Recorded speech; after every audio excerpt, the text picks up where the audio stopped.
আসসালামু আলাইকুম। আশা করি সবাই ভালো আছেন। তো আমরা আজকে যাব কাশফুল দেখতে দিয়াবাড়িতে।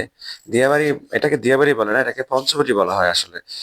দিয়াবাড়ি বলতে, বলতে মানুষ আসলে মুখস্থ করেছে এটা হলো পঞ্চবটি। তো যাওয়ার জন্য ১ম এই আমরা হচ্ছে বিআরটিসি গাড়িতে করে যাব হচ্ছে মেট্রো স্টেশনে। মেট্রো স্টেশন থেকে আমরা রিক্সা রিজার্ভ নিব। প্রতি বছরই তাই করি। রিক্সা রিজার্ভ নিলে একটা সুবিধা আছে, সেটা হচ্ছে যে আপনার আসার সময় খুব একটা কষ্ট করতে হবে না। না হলে আসার সময় আমাদের অনেক কষ্ট করতে হয়েছিল আগের বছর। তো যাই হোক আমরা রিক্সা নিয়ে নিয়েছি। রিক্সা হচ্ছে আপনার ৳২৫০ আপ ডাউন, মানে আমাকে এখান থেকে মেট্রো স্টেশন থেকে নিয়ে যাবে আর আমাকে আব্দুল্লাহপুর নামিয়ে দিবে। আব্দুল্লাহপুর থেকে আমরা রিক্সা নিয়ে আবার বাসায় চলে আসবো। তো যাই হোক রিক্সা নিয়ে নিলাম ৳২৫০ দিয়ে। তো আমরা মোর অর লেস 2 আওয়ার্স আমাদের লাগবে।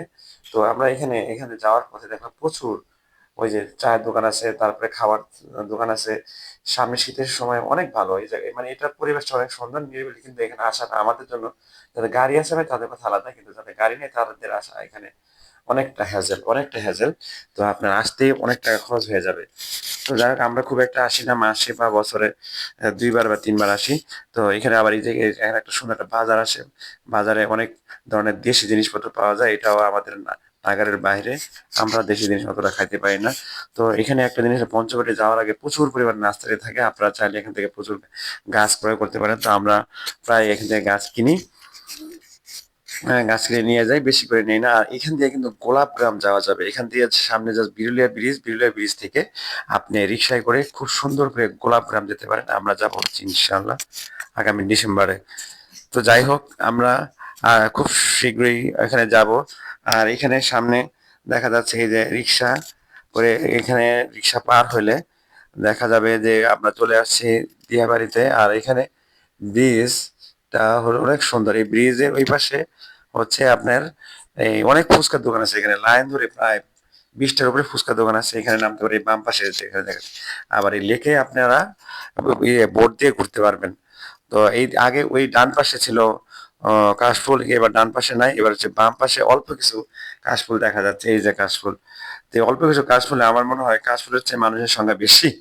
যাই হোক আপনারা আসবেন, কিন্তু এসে কতটা আনন্দ পাবেন তারা আমি ঠিক জানি না। তারা আসতে পারেন, তবে শুক্র শনিবার না আসাই ভালো। আমার সাজেশন, আপনার শুক্র শনিবার দয়া করে আসবেন না। অনেক পরিমাণ জ্যামে আমি ছিলাম, অনেকক্ষণ জ্যামে আটকেছিলাম, না আরো এখানে থাকা যেত। আসার পরে দেখি সন্ধ্যা হয়ে গেছে। তো এখানে এই যে হচ্ছে কাশফুল, ঐতিহাসিক কাশফুল। তো কাশফুল মনে হয় আগামী বছর আর এখানেও পাওয়া যাবে কিনা জানি না। যাই হোক না পাওয়া গেলে অন্য জায়গায় যাবো ইনশাআল্লাহ। তো ওইখানে কাশফুলে ঘোরাঘুরি করে বাদাম খেয়ে বুট খেয়ে আমরা রিক্সায় করে দেখলাম যে কতটুকু এলাকা কাশফুল, প্রায় ১ কিলোমিটার এলাকা তো হবেই কাশফুল। এই যে দেখেন যতটুকু যায় কাশফুল আছে ডান পাশে। তো ডান পাশে আবার নেমে একটা ছবি তুললাম, আমরা ছবি তুলে চলে যাবো এখন। তো যাওয়ার পথে আমরা একটু খাওয়া দাওয়া করবো। তো আমরা রিক্সা রেখে বললাম ঠিক আছে আমরা চলে যাই। এই যে রিক্সা থেকে আবার ব্যাক করে চলে যাচ্ছি। আমরা চলে আসলাম একটা ফুড কর্নারে এসে ওই যে উনি মটকা চা বিক্রি করে ৳৫০ করে। চাটা অনেক ভালো ছিল।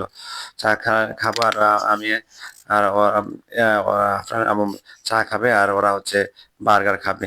তো বার্গার হচ্ছে ৳১৫০ করে আর চা হচ্ছে ৳৫০ করে। তো আমরা খাওয়া দাওয়া করে মোটামুটি চলে আসলাম আমরা। এখানে আমাদের আজকের ব্লগ একটু এখানে শেষ করব। তো আমার ভিডিওটা কেমন লাগলো লাইক কমেন্ট শেয়ার করে দেবেন। সবাইকে অনেক ধন্যবাদ। আসসালামু আলাইকুম।